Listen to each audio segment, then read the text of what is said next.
When you ask someone about golf's greats, names flood your mind. Jack Nicklaus, Arnold Palmer, Tiger Woods, Lee Elder, the list goes on. But there are many golf greats that go largely unrecognized. One of them from right here in Middle Tennessee. His name, Ted Rhodes. It was an amazing experience knowing this man. It was a pleasure to know this man. Ted Rhodes was a pioneer of the game of golf. As an African-American golfer in the 40s, Rhodes faced opposition everywhere he turned, but it never dissuaded him from pursuing his passion. I can't even imagine what it was like to stay calm during some of the obstacles that he had to encounter, but for whatever reason, he was able to do that. And to me, that's a testament of how he felt about what he was doing and how he just stayed focused and just never gave up. He was very persistent all the time. Like Mr. Kavanaugh was telling me about him and the things that he went through when he played in some tour tournaments out there. He said he don't see how Teddy couldn't have grabbed one of those people and just choked their tongue out. But Teddy would just smile and go on. That's one thing about Rhodes. He faced discrimination at every turn in golf, but he just turned the other cheek. His legacy was he treated everybody right. Other than golf, that's the greatest legacy anybody can leave is how you treat somebody. You know, and that was just him. The Ted Rhodes legacy is an important one. While he fought to break a color barrier that plagued the game of golf, he also sought to grow the game right here in Tennessee. Say that my grandfather Ted Rhodes was truly a trailblazer. He loved the game of golf, was very passionate about it, and did whatever he could to play the game. But not only that, to get other African Americans playing the game of golf. He was really big on teaching and giving other people an opportunity to play the game that he loved. And that's something that I want people to know. His influence on the game spread far and wide.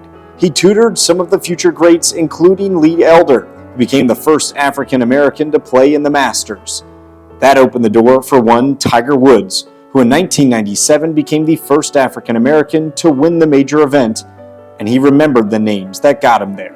Obviously I'm the first, but I wasn't the pioneer. Charlie Sifford, Lee Elder, Teddy Rhodes, those guys are the ones who paved the way in order for me to be here.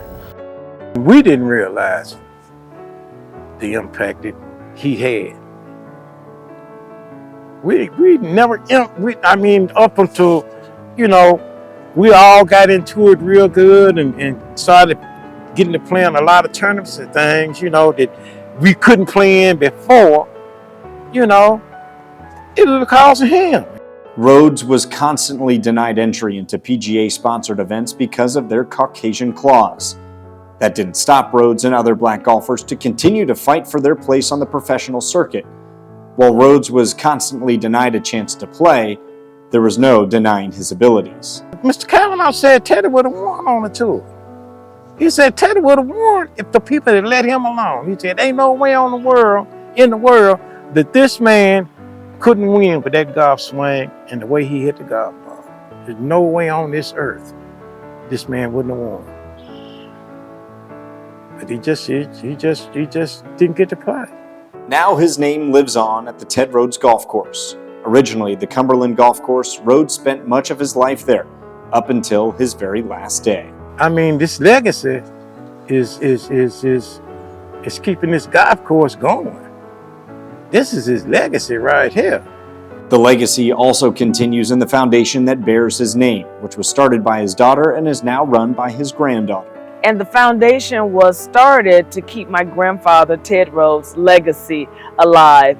And the intent was to help move the game of golf forward by diversifying the game, by getting more African American golfers playing the game. The Ted Rhodes Foundation supports golf in Middle Tennessee in a multitude of ways, especially within the African American community. Everywhere from supporting the Fisk University golf team to engaging youth golfers through the First Tee of Tennessee. The foundation was started so that people would learn more about Ted Rhodes right here, even in Nashville. Oftentimes I see them out at the golf course and I ask them if they know anything about Ted Rhodes, and they say no. So we're really excited that the foundation is giving more people an opportunity to learn more about Ted Rhodes and the impact he made on golf and even in the community. For those that did know Teddy Rhodes, there's one thing that always sticks out: the kind of man he was. This man was amazing. He was amazing. He was an amazing guy and an amazing golfer. You know, it's not a person around to say one bad word about Teddy. Everybody loved Teddy, man. Everybody. This year, the Ted Rhodes Foundation will run its 54th Ted Rhodes Classic, where the proceeds go to support the efforts of the foundation. All in an effort to continue to live how Teddy did, supporting others through golf with a smile.